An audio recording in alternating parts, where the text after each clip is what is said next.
शुरू हो गया काम क्या नहीं? चलें। अच्छा बेटे, आज हमने अल्लामा इकबाल की गज़ल नंबर 2, ये खुद ही लगा दें इस तरफ से, ये खुद ही लगा दें इस तरफ से गिन के बच्चों को।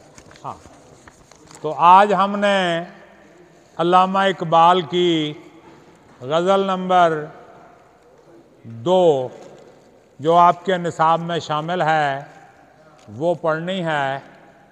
और इसमें अल्लामा इकबाल फरमाते हैं, न तख्तो ताज में ने लश्करो सिपाह में है, जो बात मर्द कलंदर की बारगाह में है। देखें बेटे, कलंदर ये तसव्वुफ में, बेटा मोबाइल की स्क्रीन पे वही आ रहा है जो आपके सामने मौजूद है। आप किताब पे ध्यान रखें या मेरी तरफ ध्यान रखें? जी बेटा। तो कलंदर जो है बेटे, ये तसव्वुफ की इस्तिलाह में उस दरवेश को कहते हैं जो दुनिया से बिल्कुल बेपरवाह हो जाए और अल्लाह के साथ अपनी लाइन लगा ले। और कलंदर से जो ऊपर का दर्जा है वो गौस का है। गौस एक जमाने में एक होता है। गौस पूरे जमाने का एक होता है जिसके कंट्रोल में पूरी कायनात का निज़ाम होता है अल्लाह के हुक्म से। तो गौस जो है ये सिर्फ एक होता है। अब्दाल 40 होते हैं। कलंदर आज तक 3 गुजरे हैं जिनको 2.5 कलंदर कहते हैं। 2.5 कलंदर, 1 हाफ कलंदर, 2 पूरे कलंदर और 1 हाफ कलंदर। पहला कलंदर शेख शरफुद्दीन बू अली शाह कलंदर, ये पानीपत के रहने वाले थे। इन्होंने मुजाहिदात किए, इबादात की, रियाजात की, अल्लाह पाक को राज़ी किया। यहाँ तक कि अल्लाह ने इनसे पूछा, मांगो क्या मांगते हो। अब आप कहो ना कि ये जो बातें आप सुना रहे हैं ये कुरान में हैं, हदीस में हैं। कहाँ हैं बेटा? ये सूफिया कराम के फरामीन में है। ये तसव्वुफ की जो इस्तिलाहात हैं, जो सूफिया कराम हैं, जो अल्लाह के वली हैं, उनके मलफूजात में ये बातें लिखी हुई हैं। तो बेटे इन्होंने अल्लाह पाक से रिक्वेस्ट की, दुआ की कि मुझे हजरत अली बना दो, मुझे हजरत अली बना दो। तो अल्लाह पाक ने कहा यह तो मुमकिन ही नहीं, क्योंकि अगर तुम्हें मैं अली बनाता हूं तो मुझे पूरा निजाम दोबारा बनाना पड़ेगा, यानी वो सब कुछ लाना पड़ेगा ना दोबारा। तो वो सारा निजाम मुझे दोबारा लाना पड़ेगा।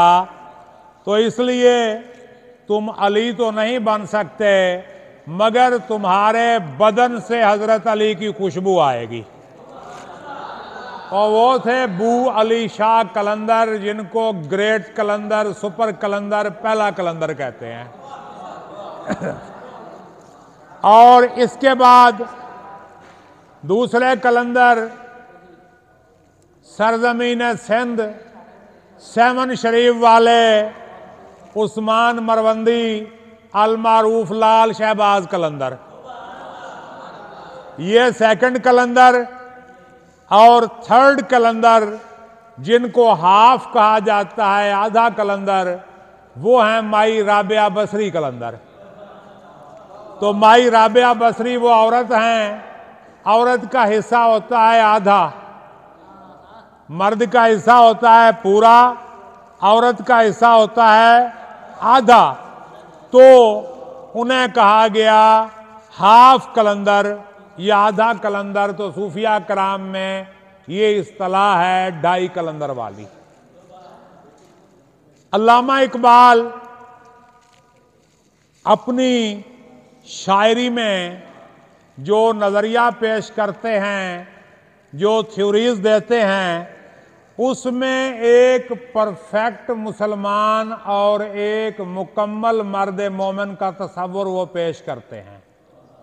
यानी एक शख्स जो ईमान के परफेक्ट दर्जात पे फायज हो, वो शख्स चाहते हैं अल्लामा इकबाल, वो हर मुसलमान को एक जो है परफेक्ट इंसान और अच्छा मुसलमान देखना चाहते हैं। अब वो एक पैगाम देते हैं। अब अल्लामा इकबाल का ये शेर तो ज़ुबान ज़द खास व आम है, सब लोग इस शेर को पढ़ते हैं, सुनते हैं, देखते हैं। बड़ा मशहूर शेर है अल्लामा इकबाल का कि खुदी को कर बुलंद इतना कि हर तकदीर से पहले खुदा बंदे से खुद पूछे बता तेरी रज़ा क्या है। तो बेटे, तकदीर को अपने ताबे करने का नाम खुदी है। ये खुदी की बुलंदी है कि इंसान की तकदीर उसकी मर्जी की ताबे हो जाए। यानी वो अपनी तकदीर को, अब इकबाल का एक कथा है, वो कहते हैं तेरे दरिया में तूफान क्यों नहीं है, खुदी तेरी मुसलमान क्यों नहीं है, अबस है शिकवाए तकदीर यज़दां, तू खुद तकदीर यज़दां क्यों नहीं है। यानी तू खुद अपनी तकदीर बना, अपने हाथों से अपनी तकदीर लिख, अपने हाथों से अपना मुकद्दर लिख। तो इकबाल कहते हैं न तख्त व ताज में न लश्कर व सिपाह में है, जो बात मर्द कलंदर की बारगाह में है। मतलब मर्द कलंदर सही मानों में जो दरवेश है, जिसने अल्लाह के साथ लौ लगा ली, दुनिया को छोड़ दिया, उसके दरबार में आपको वो कुछ मिल सकता है जो न तख्त में मिलेगा, न ताज में, न लश्करों में, न सिपाहियों में। मतलब यह है कि जो अल्लाह के साथ लौ लगाने वाला कलंदर है, उसका मकाम कहां पहुंचेगा?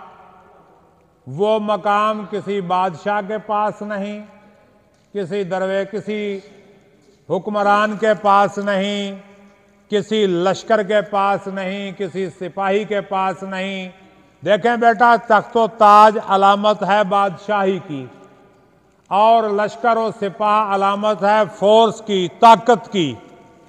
मतलब वो चीज ना तो नवाज शरीफ, शहबाज शरीफ के पास मिलेगी, और ना वो चीज आर्मी चीफ के पास मिलेगी जो आपको किसी मर्द कलंदर की बारगाह से मिल सकती है।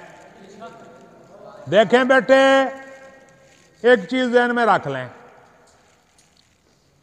वजीर आजम हो गई, इधर तो बेटा हो गई हाजिरी, कोई बात नहीं, थैंक यू।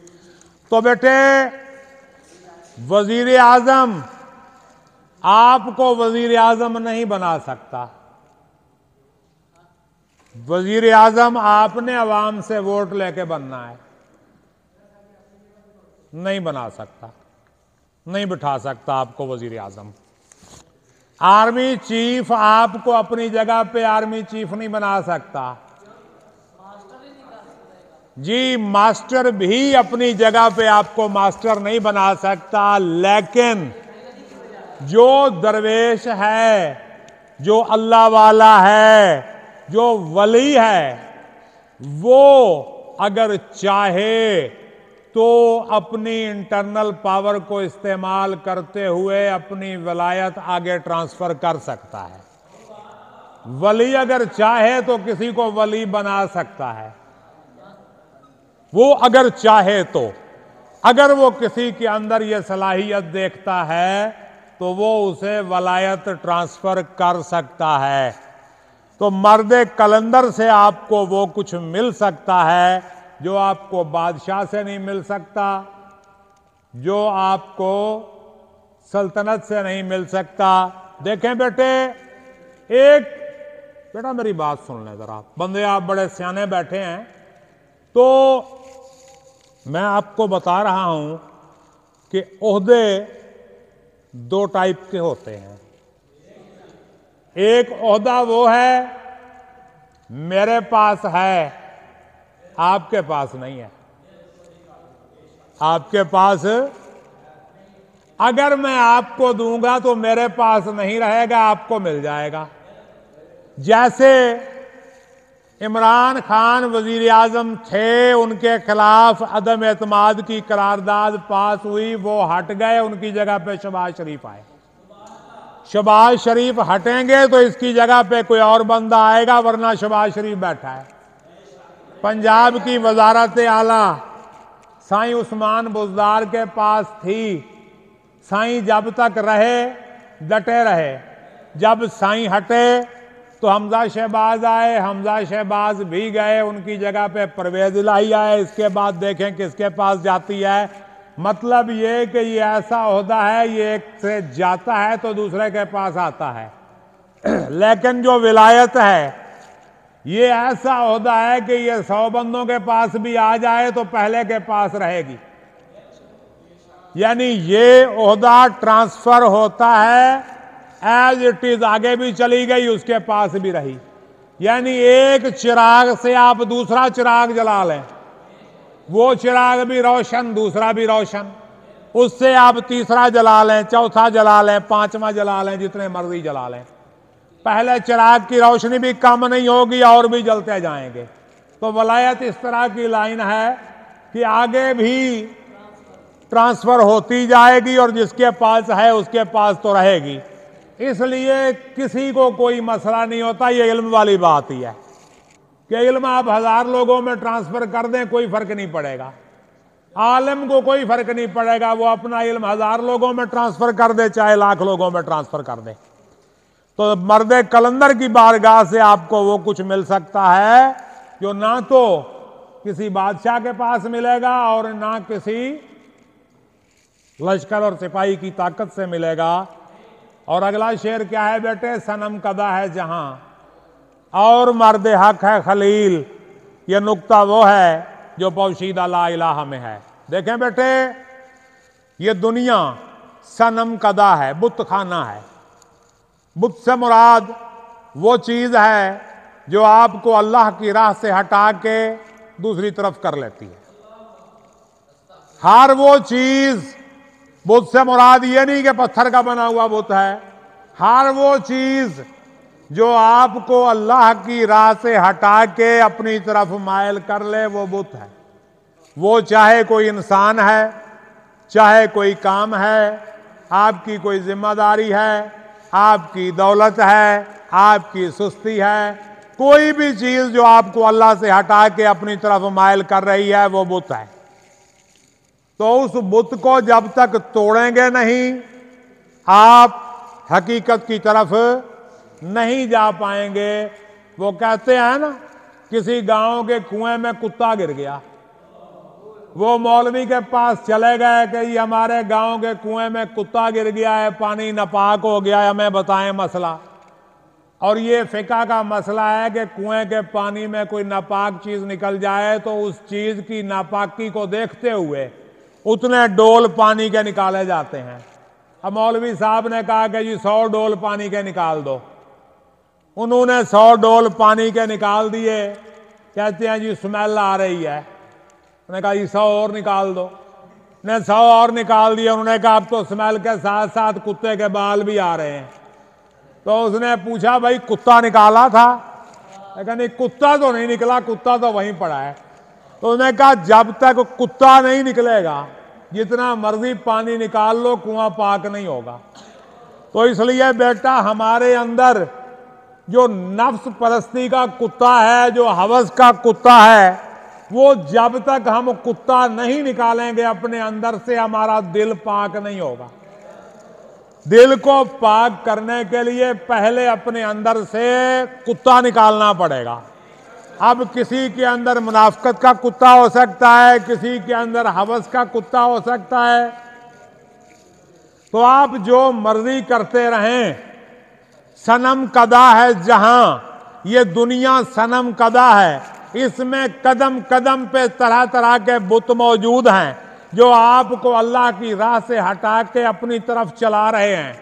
अगर आप अल्लाह की राह पे चलना चाहते हैं तो सबसे पहले इन बुतों को तोड़ना होगा। जैसे अल्लाह के खलील हजरत इब्राहीम अलैहिस्सलाम ने बुतों को तोड़ा, तो हम क्योंकि मिल्लत इब्राहिमी से ताल्लुक रखते हैं, हमारा ताल्लुक मिल्लत इब्राहिमी से है, इसलिए हमारे सामने जो बुत हैं हमने उन्हें तोड़ना है, क्योंकि जब तक बुत रहेगा हमारे अंदर इस्लाम नहीं आएगा। बुत तोड़ना पड़ेगा, बुत टूटेगा तो इस्लाम आएगा। जब हम ला इलाहा इल्लल्लाह मुहम्मदुर रसूलुल्लाह ऐलान करते हैं कलमा तैयबा पढ़कर, तो इसका मतलब है अल्लाह के सिवा कोई माबूद नहीं, हजरत मोहम्मद सल्लल्लाहु अलैहि वसल्लम अल्लाह के बंदे और रसूल हैं। जब हम अल्लाह की तौहीद और नबी पाक सल्लल्लाहु अलैहि वसल्लम की रिसालत को तस्लीम करते हैं, तो मेरे बेटे फर्स्ट ऑफ ऑल अल्लाह की तौहीद को मानकर हम तमाम झूठे माबूदों का इनकार करते हैं और नबी पाक सल्लल्लाहु अलैहि वसल्लम की रिसालत को मानकर हम तमाम झूठे मुद्दईयान नबूवत का इनकार करते हैं। क्योंकि हम कहें कि जी हम अल्लाह को तो मानते हैं, मगर इसके साथ साथ हम जो है वो गणेश को भी मानते हैं, उसकी भी हम पूजा करते हैं। अल्लाह को तो हम मानते हैं, मगर गणेश को भी मानेंगे तो अल्लाह का मानना हमें उस वक्त तक फायदा नहीं देगा जब तक हम झूठे खुदाओं का इनकार नहीं करेंगे। और नबी पाक सल्लल्लाहु अलैहि वसल्लम की रिसालत की गवाही भी उस वक्त तक फायदा नहीं देगी जब तक हम आपके बाद जितने भी नबूवत के दावेदार हैं उनके दावे का इनकार नहीं करेंगे। यानी मुसलमान कज़ाब से लेके आज तक जितने भी लोगों ने नबी पाक सल्लल्लाहु अलैहि वसल्लम के बाद नबूवत का दावा किया है, अगर हमें उनके बारे में पता चल गया तो हमें उनका इनकार करना पड़ेगा कि नहीं, नबी पाक सल्लल्लाहु अलैहि वसल्लम ने जब फरमा दिया कि अना खातमुन नबीयीन वला नबी आबादी, मैं आखिरी नबी हूं और मेरे बाद कोई नबी नहीं, तो ये मानना पड़ेगा हमें कि बिल्कुल ये कंफर्म बात है। तो बेटे दुनिया एक सनम कदा है। और देखें हजरत अली के फजाइल में बहुत सी हदीस हैं, उनमें से एक हदीस ये भी है कि जंगे तबूक के मौके पे नबी पाक ईसाइयों का मुकाबला करने के लिए मदीना से रवाना हुए, तो पीछे हजरत अली को अपना जानशीन बना के मदीने में छोड़ दिया, यानी मदीने का निगरान बना दिया। पीछे जो मुनाफिक थे उन्होंने हजरत अली को ताने देने शुरू कर दिए कि आपको किसी काबिल समझा ही नहीं, अगर समझते तो अपने साथ लेकर जाते। तो हजरत अली इतने दिल बर्दाश्ता हुए कि घोड़ा दौड़ा के लश्कर में जा मिले और नबी पाक से कहा कि या रसूल अल्लाह, मुझे औरतों और बच्चों में छोड़ दिया आपने। तो नबी पाक ने फरमाया कि अली, क्या तू इस बात पर राज़ी नहीं कि तेरी निस्बत मेरे साथ वही है जो हज़रत हारून अलैहिस्सलाम की हज़रत मूसा अलैहिस्सलाम के साथ थी, इल्ला ला नबी आबादी, सिवाय ये कि मेरे बाद कोई नबी नहीं। हज़रत हारून अलैहिस्सलाम नबी थे और आप नबी नहीं हैं, यानी नबूवत का सिलसिला नबी पाक पर ख़त्म है। तो तौहीद को मानने के लिए तमाम बुतों का इनकार करना, उन्हें तोड़ना ज़रूरी है। और अगला शेर, वही जहां है तेरा, यही है ना, वही जहां है तेरा जिसको तू करे पैदा, ये संगो खिश्त नहीं जो तेरी निगाह में है, वही जहां है तेरी दुनिया। जो यह साहब आपको लगता है मार्फत की बड़ी समझ आ रही है, जो ये वैसे भी अहले मार्फत होंगे ने। तो क्या कहा उसने, वही जहां है तेरा जिसको तू करे पैदा, तेरी दुनिया वही जिसे तू खुद पैदा करेगा। इकबाल ने कहा था ना, अपनी दुनिया आप पैदा कर अगर जिंदों में है। अपनी दुनिया आप पैदा कर अगर जिंदों में है। अगर जिंदा है तो अपनी दुनिया खुद बना ले। तो इकबाल ने क्या कहा, दुनिया जो है अपनी खुद पैदा करो, वही जहां है तेरा, जिसको तू करे पैदा। ये संगोखिष्ट नहीं जो तेरी निगाह में है, ये संगोखिष्ट, ये जो संग कहते हैं पत्थर को, खिष्ट कहते हैं ईंट को, ये जो ईंटें और पत्थर हैं ना इस दुनिया में, ये तेरी दुनिया नहीं है। तेरी दुनिया वो है जिसे तू खुद पैदा करेगा। अब अल्लामा इकबाल की एक बड़ी मशहूर नज्म है, और वो नज्म क्या है, रूह अर्जी आदम का इस्तकबाल करती है। यानी जिस वक्त हजरत आदम अलैहिस्सलाम को अल्लाह ताला ने ज़मीन पे उतार दिया, तो ज़मीन ने उन्हें मुखातिब करके क्या कहा, बड़ी मशहूर नज़्म है अल्लामा इकबाल की, जो यहाँ से शुरू होती है कि खोल आँख ज़मीं देख, फलक देख, फ़िज़ा देख, मशरक़ से उभरते हुए सूरज को ज़रा देख। ये नज़्म है। तो उसमें एक बंद जो है वो है कि खुर्शीद जहां ताब की ज़ौ तेरे शरर में, यानी तेरे अंदर जो चिंगारी है इसके अंदर सूरज की रोशनी है। खुर्शीद जहां ताब की ज़ौ तेरे शरर में, ज़ौ मीन्स रोशनी। खुर्शीद जहां ताब की ज़ौ तेरे शरर में, आबाद है एक ताज़ा जहां तेरे हुनर में।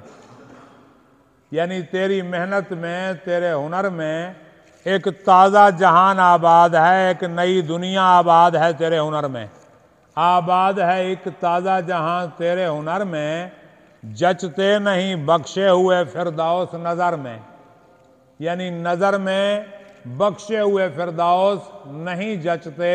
वो जो अल्लाह के नाम पे अल्लाह ने तुम्हें जन्नत दे दी थी, उस पे कोई मेहनत नहीं लगी थी, कोई काम नहीं हुआ था, यानी पैदा किया, फरिश्तों से सजदा करवाया और जन्नत में भेज दिया।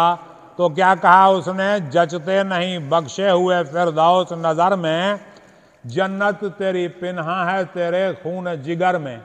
जन्नत वो है जिसे तू अपने खून जिगर से पैदा करेगा, मेहनत करेगा, कोशिश करेगा, फिर वो जन्नत है तेरी, वरना ये जन्नत जो है कुछ नहीं है। तो इकबाल जो है ये कोशिश पे यकीन रखते थे, स्ट्रगल पे यकीन रखते थे, और कहते हैं कि कोशिश, मेहनत, यानी जो चीज़ आपको बगैर कोशिश के मिल जाए इसका कोई फ़ायदा नहीं, ये बेकार है।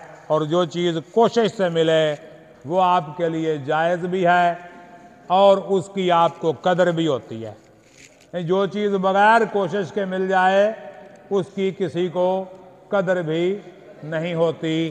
तो मेरे बच्चे, इस हवाले से कोई सवाल, कोई बात आपके जहन में आती है तो वो पूछ सकते हैं। जी, बंद कर दें इसको, बस रिकॉर्डिंग ऑफ कर दें।